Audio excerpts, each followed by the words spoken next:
예, 우리 옆에 분하고 인사 나누겠습니다. 한 주간 잘 지내셨습니까? 더운데 어떻게 지내셨습니까? 저는 오늘 예배에 늦을 뻔했습니다. 마지막으로 이쁜 씨를 태우러 갔거든요. 여기 3단지잖아요. 3단지 여러분들 잘 아시죠? 바로 옆에. 거기는 길이 굉장히 협소합니다. 이 한 주공 아파트가 다 그런데 여기는 특히 더해요. 옆으로 피할 길이 없어. 이쁜 씨 태우려고 딱 차를 세웠습니다. 그런데 제가 조금 잘 못했죠. 그 길을 가로막았습니다. 제가 한쪽을. 이제 뒤쪽에 차가 빠지도록 앞쪽으로 막았는데 조그만 전동 스쿠터를 타신 분이 딱 오다가 서는 거예요. 제가 차를 빼고 있었는데도 저를 한참 째려보는 거예요. 무서운 눈빛으로. 여러분 같이 타신 분 봤죠? 제 옆에 타신 분이 더 놀래가지고. 그런데 제가 문을 열고 왜 그렇게 째려보냐고. 그렇게 하고 싶은데 미안합니다. 그랬더니 이러고 가시는 거예요. 끝난 줄 알았어요. 근데 차를 돌려서 이쁜 씨가 딱 타고 차를 돌려서 딱 출발을 했습니다. 거기가 제가 볼 때 100m 정도 되는데 100m에 옆으로 피할 길이 딱 한 군데 저쪽 앞쪽밖에 없어요. 가운데 저쪽에서 보면 가운데를 지나죠. 딱 들어섰는데 저쪽에서 차가 막 달려오는 거예요. 그래가지고 저도 들어가다가 저 차가 저기 피하겠지 했는데 안 피하고 그냥 오는 겁니다. 화가 확 나는 거예요. 여러분 이럴 때 어떻게 하십니까? 그럴 때 없으셔요? 3단지 한번 가보십시오. 화가 확 치밀어 오르는 거예요. 나도 바쁜데 저 사람은 더 바쁜가? 이런 생각이 안 들어. 그래가지고 오늘 제가 설교를 준비하면서 이 말씀대로 살아야 되겠다 하는 생각을 했거든요. 그래서 차를 곧장 뺐습니다. 빼는데 이 사람이 깜빡이를 또 늦게 넣었어. 제가 직진을 하도록 오른쪽으로 빼줬거든요. 근데 왼쪽으로 간다는 거예요. 그래가지고 우여곡절 끝에 제가 빼주었더니 그냥 쌩 하고 가버리는 거예요. 여러분 지금 더워가지고요. 사람들이 악에 받쳐 있는 것 같아요. 아니 거기 빠질 수 있는 길이 있는데 빠지지 않고 달려오는 거예요. 여러분 우리가 살면서 이런 일이 한두 번이 아닙니다. 여러분 잘 생각해 보세요. 지난주에도 있었을지도 몰라. 아마 한 달에 몇 번씩 이런 일을 겪을 겁니다. 우리가 그리스도인들이 신앙생활 하기가 점점 더 어려워지는 것 같아요. 그렇지 않습니까? 사람들이 여유가 없어지고 조금만 뭐 수틀리면 한바탕 하려고. 여러분 신앙생활 쉽습니까? 신앙생활 하는데 기쁘십니까? 기쁨 충만하신 분 계신가요? 성령 충만하신 분이죠. 근데 신앙생활이요 사실은 어렵습니다. 쉽지 않아요. 왜냐하면 계속 자기를 눌러야 되니까, 자기 자신을 죽여야 되니까, 나를 통해서 예수님이 드러나야지 되니까 힘듭니다. 그래서 신앙생활이 늘 기쁘다 그러면 조금 이상합니다. 여러분 신앙생활 할 때에 가장 어려운 게 뭘까요? 기도일까요? 여러분 기도 시작하면 얼마나 가십니까? 할 말이 없나요? 새벽에 기도를 하는데 가족을 위해서 기도하고 나를 위해서, 집사람을 위해서, 또 이웃을 위해서 기도하다가 나라를 위해서 하고 성도들 한 사람 한 사람 부르면서 기도하다 보면 금방 한 시간이 훌쩍 지나갑니다. 여러분 기도 생활 쉽지 않아요. 그죠? 여러분 또 어떤 사람은 말끝마다 기도 좀 해줘 하고 이야기를 합니다. 기도해야 할 것들이 많죠. 기도 생활 쉽지 않습니다. 말씀 읽는 것도 쉽지 않아요. 그죠? 작심 3일이지 않습니까? 오늘부터 3일 지나면은 내가 언제 그랬지? 그런데 그것보다 더 어려운 것이 있다는 거죠. 우리가 매일 만나는 사람들과의 관계가 어렵다는 겁니다. 오늘처럼, 지금처럼, 방금 제가 겪었던 일처럼 그런 일들이, 또 다른 사람과의 그런 관계들이, 어그러진 관계들이 생긴다는 거죠. 신앙생활은요, 우리의 의지와 인내를 요구하는 여정입니다. 기도하고 예배드리고 말씀을 붙드는 것도 쉽지 않습니다. 그런데 사람과의 관계는요, 우리를 정말 많이 흔들게 합니다. 기도 한번 못하는 거는 다음에 하면 되고, 예배 한번 빠지는 거는 다음에 안 빠지면 되고, 그렇게 할 수 있지만은 사람과의 관계에서 문제가 생기면 이건 정말 빼도 박도 못합니다. 힘들어지는 거죠. 사람에게 상처 여러분 받아보셨죠? 어떤 사람과의 별것도 아닌데 갈등이 생겨가지고 마음이 힘들어지는 일. 원망이 생기고요. 그죠?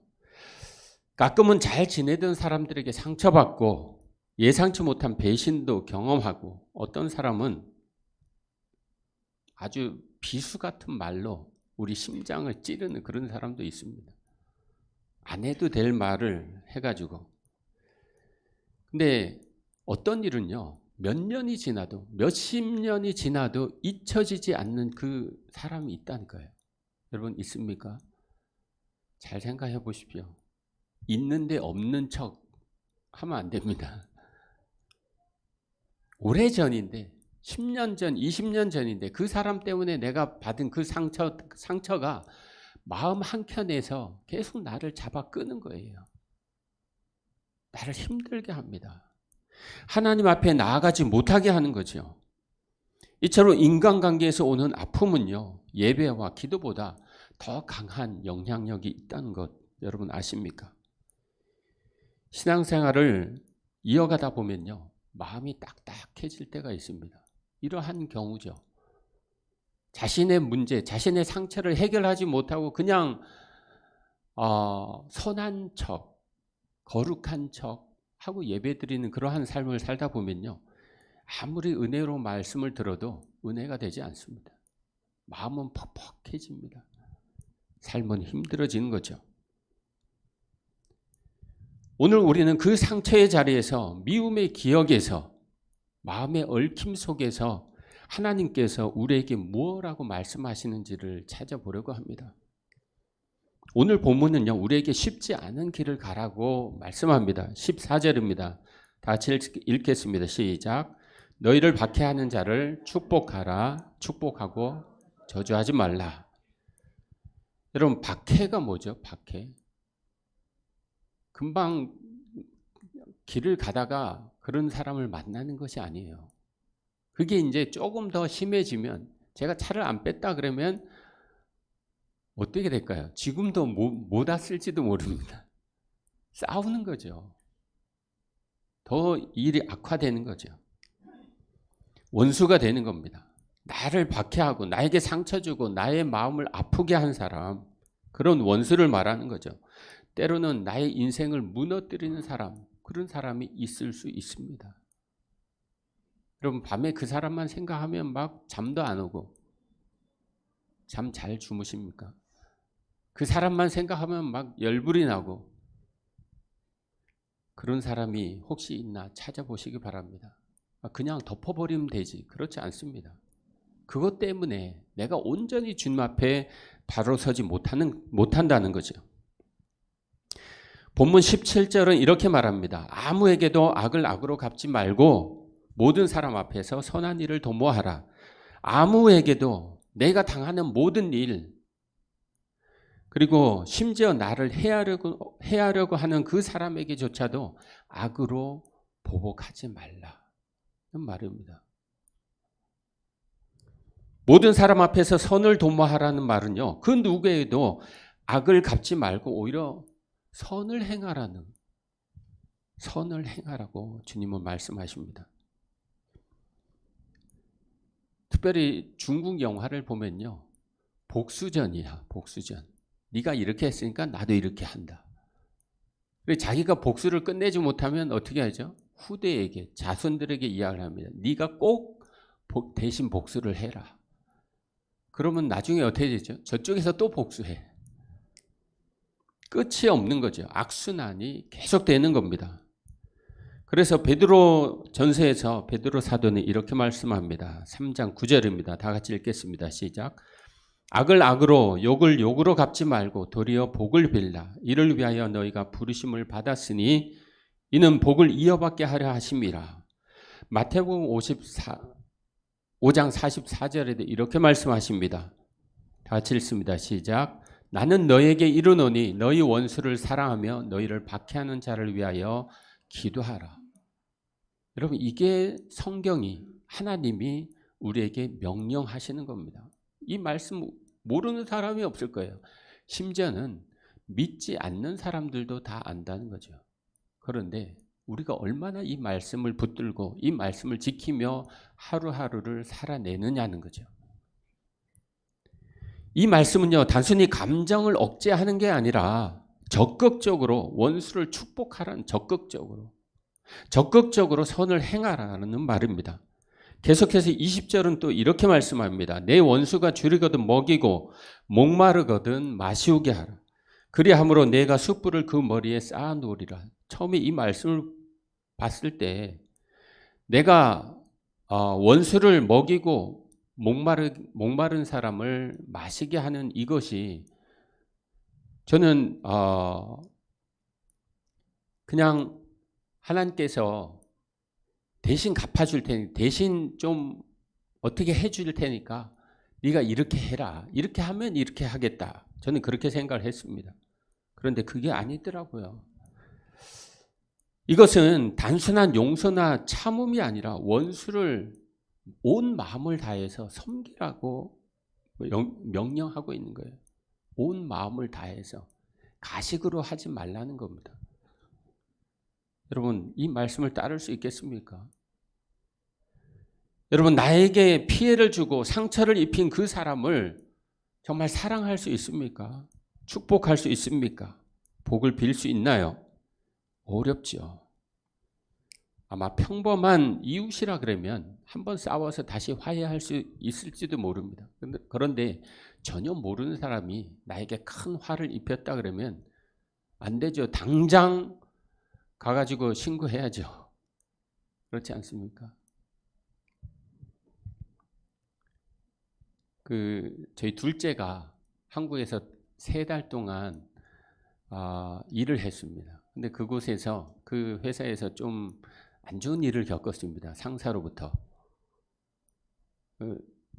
꿀밤까지 맞았거든요.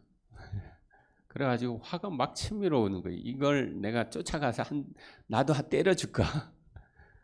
아들한테 물었습니다. 야, 걔 이름 누구야? 내가 찾아갈 거야. 그랬더니 그러지 말라고. 그러면 자기가 더 힘들어진다고. 여러분, 부모의 심정은 다 그럴 거예요. 그죠? 하나님은 어떨까요? 우리는 하나님의 자녀라는데 만약 우리가 그러한 일을 세상에서 당한다 그러면 나보다 더 화를 내실 분이 위에 계신 하나님이라는 거죠. 내가 갚아줄게. 주님이 그렇게 말씀하시는 거죠. 그냥 너는 그를 축복해. 온 마음을 다해서 축복해. 그런데 쉽지 않습니다.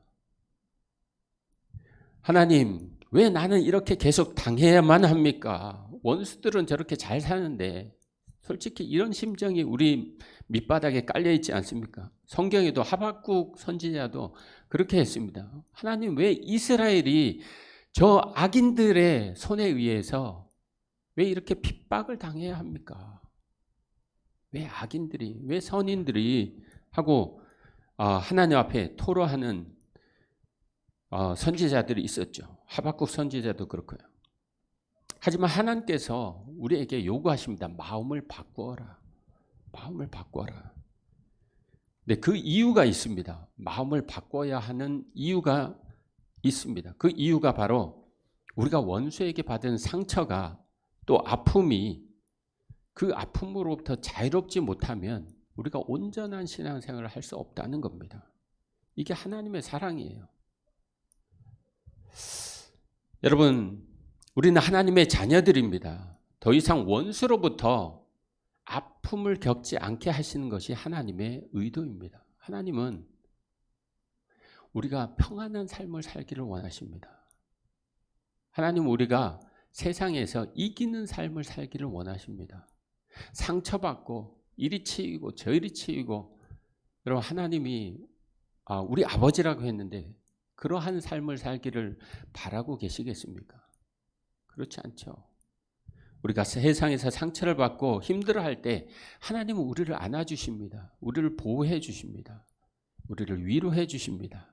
다시 힘을 내라. 내가 너와 함께 하겠다. 그 말씀하시는 거죠. 그렇다면요, 어떻게 원수를 축복하는 것이 치유의 방법일까요? 로마서 12장 19절은 이렇게 말씀합니다. 다 같이 읽습니다. 시작. 내 사랑하는 자들아, 너희가 친히 원수를 갚지 말고 하나님의 진노하심에 맡기라. 기록되었으되 원수 갚는 것이 내게 있으니 내가 갚으리라. 그 주께서 말씀하시니라. 내가 갚으리라. 주님이 말씀하십니다. 아버지 되시는, 우리의 아버지 되시는 하나님이 내가 갚아주겠다. 제 아들이 힘들어할 때 제가 그랬습니다. 내가 찾아갈게. 사실 말로만 그랬지 어떻게 찾아갑니까? 그게 하나님의 심정이죠. 하나님은요, 육신의 아버지는 찾아가지 못하지만 하나님은 찾아가십니다. 왜냐하면 공의로우신 분이기 때문에 그렇습니다. 여러분, 이 말씀은요, 원수를 대신 갚아주겠다. 이 말을 우리는 믿어야지 됩니다. 100% 믿어야지 됩니다. 하나님께서는요, 우리가 원수에 대한 분노와 감정을 버리고 원수로부터 자유하기를 원하십니다. 왜냐하면 우리가 직접 원수를 갚으면요, 그 악순환이 반복됩니다. 반복되고 결국은 나를 파괴하고 내 가정을 파괴하고 나의 모든 것을 파괴합니다.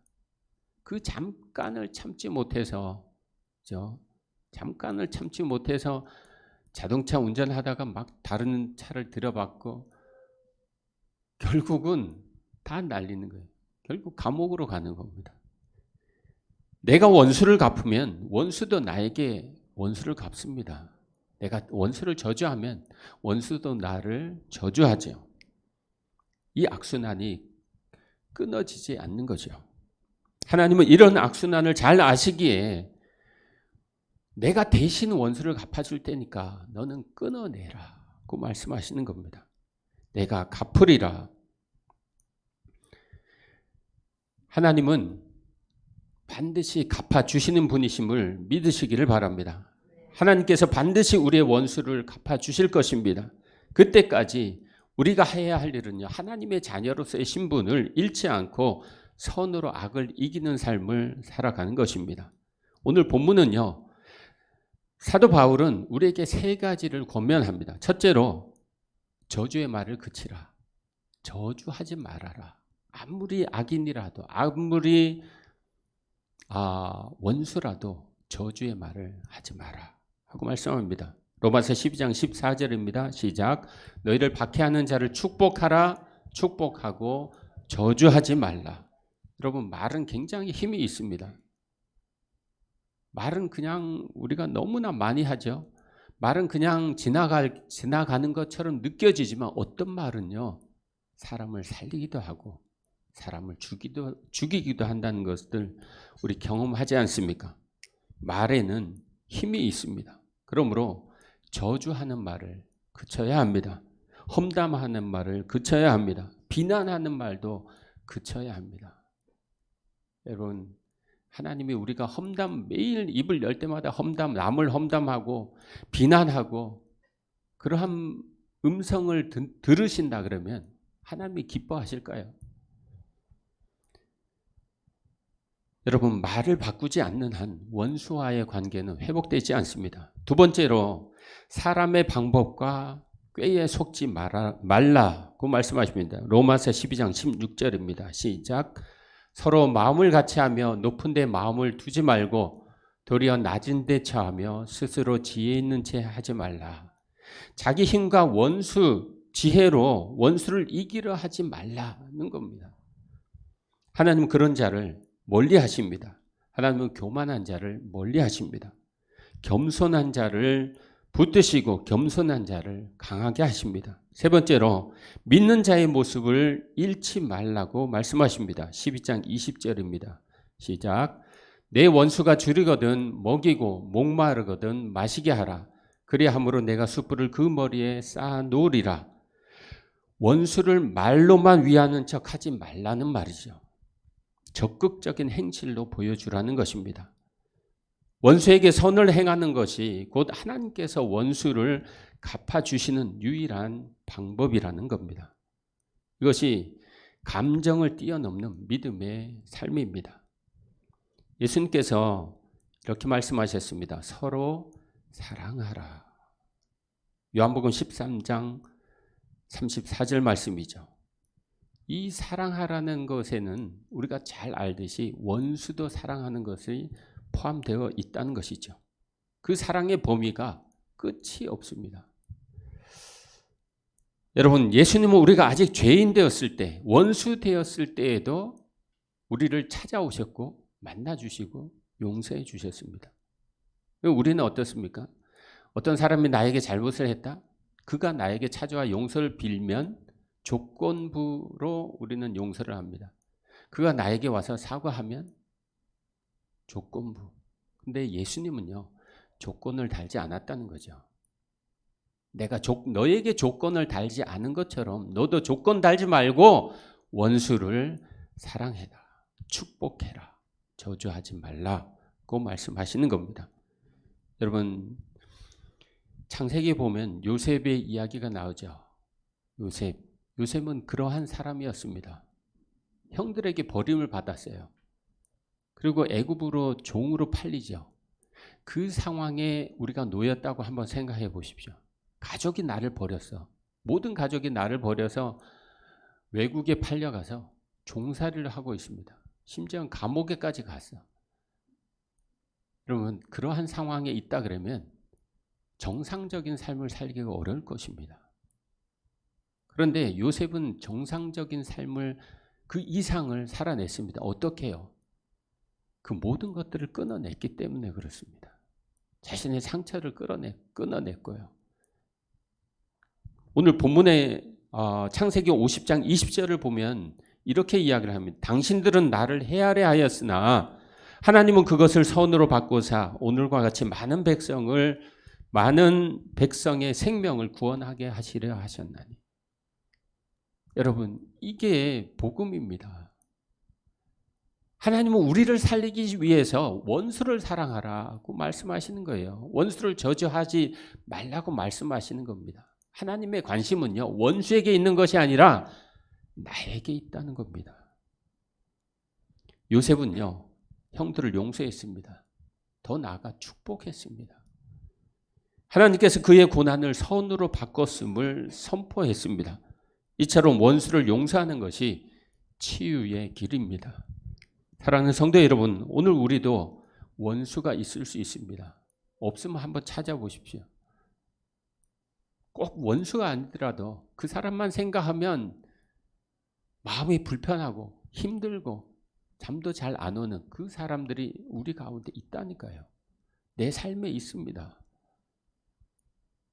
아직까지 만나보지 못했다 그러면 내일 만날 수도 있습니다. 여러분, 그런 사람을 만났을 때 오늘 제가 경험했던 이 두 가지 양보하십시오. 먼저 차 빼주는 거 힘들더라고요.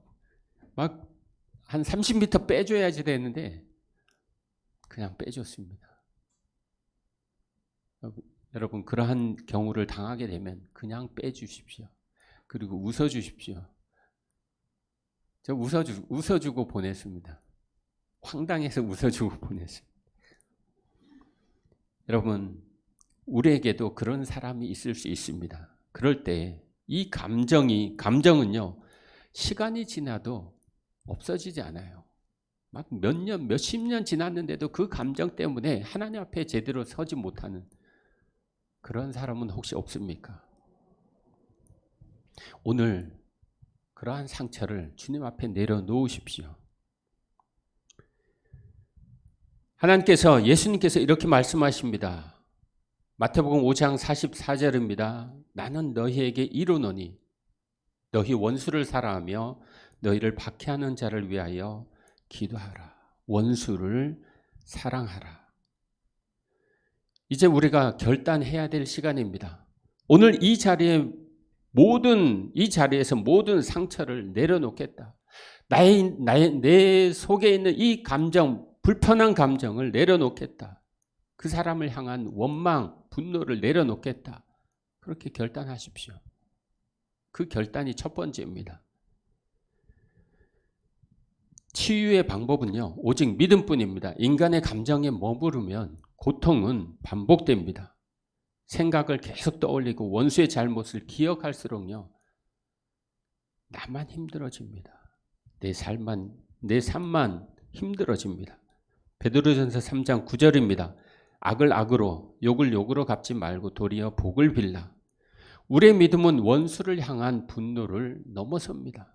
넘어서야지만 되죠. 예수 그리스도께서 우리를 위해서 죽으시고 부활하심으로 우리의 모든 원수를 갚으셨습니다. 그러므로 우리도 예수님 안에서 원수들로부터 자유함을 누려야 마땅합니다. 원수에 대한 기억을 놓아버리십시오. 아픈 감정을 주께 맡겨버리십시오.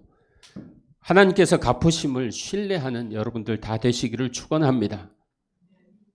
사랑하는 성도 여러분, 옛 감정과 원망에 다시 사로잡히지 않기 위해서는요, 선한 일에 온 마음을 쏟아야 합니다. 여러분, 내가 이 시간 내려놓겠다. 아무리 그래도 이 예배실 문을 나가면 그 일이 부딪혔을 때 다시 원점으로 돌아가게 되어 있습니다. 그래서 한 가지가 더 필요합니다. 그것은 바로 마음을 열고 선한 일을 도모하는 것입니다. 적극적으로 선한 일을 도모하는 것입니다. 내 몸과 마음을 선한 일에 헌신해야 합니다. 이웃을 위해서 말이죠. 또 공동체를, 교회를 위해서, 나라를 위해서 내가 할 수 있는 일을 해가는 거죠. 그게 그리스도인입니다. 예수님께서 우리에게 본을 보이셨습니다. 예수님은 선한 일에 자신의 몸을 들이셨습니다. 십자가 위에서 우리를 위해 자신을 내어주심으로 새로운 삶, 축복의 삶을 열어주셨습니다. 오늘 이 시간 다시 한번 결단하십시다. 옛 감정을 다시는 끌어안지 않겠다. 내려놓겠다. 하나님께서 주신 새로운 삶을 향해 선한 일에 힘차게 나아가겠다. 이렇게 결단하십시다. 그렇게 살아갈 때에 여러분의 삶을 통해 하나님의 사랑과 평화가 이 세상에, 또 우리 주변에, 우리 이웃에, 내 직장과 가정에 임할 것입니다. 같이 기도하겠습니다. 하나님, 오늘 원수를 축복하며 살아가는 길을 배우게 하여 주시니 감사합니다. 우리의 상처와 분노를 내려놓고 주님의 사랑으로 선을 행하는 삶을 살게 하여 주옵소서. 모든 관계에서 주님의 치유가, 평화가 넘치게 하여 주옵소서. 우리의 마음을 다스려 주옵소서. 예수님의 이름으로 기도합나이다. 아멘.